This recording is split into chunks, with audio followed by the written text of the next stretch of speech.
Zungumza kwenye issue ya shambuliaji, sidhani kama Simba wanahitaji mshambuliaji mpya. Ni namna ya timu ya kucheza. Sawa?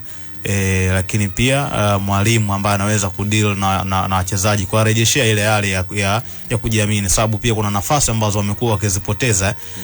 Nadhani kuna muda kama washambuliaji, sawa, ama kama mchezaji kuna nyakati ngumu ambazo wanapitia, si ndio?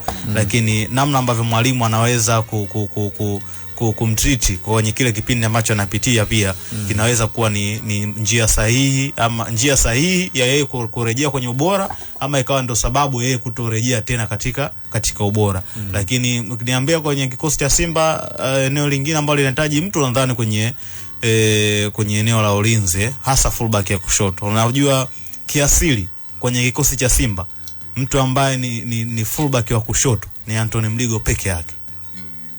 Sawa, timu ambayo inashiriki michuano ya klabu bingwa barani Afrika, timu ambayo inacheza FA, inacheza Premier League, inaenda kucheza sijui ni Mapinduzi, kuna michuano mingi wanatarajia kucheza.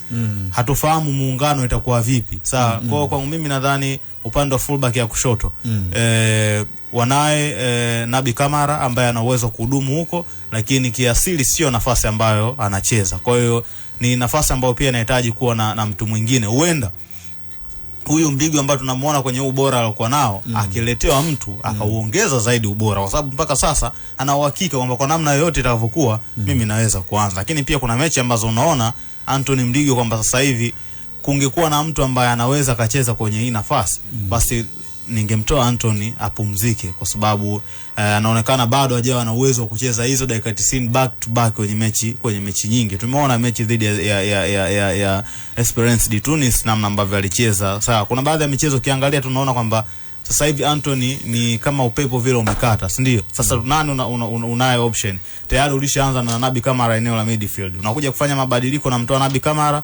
unakosa substitution nyingine ya kufanya kwenye nafasi ambayo Anthony anacheza. Kwa nadhani fullback ya kushoto Simba wanahitaji kuongeza mtu. Eneo la washambuliaji bado libaki vile vile. Lakini kwenye eneo la viungo ni either waboreshe ubora wa viungo wao, ama wafanye maamuzi baadhi ya viungo wapunguze, walete viungo wapya.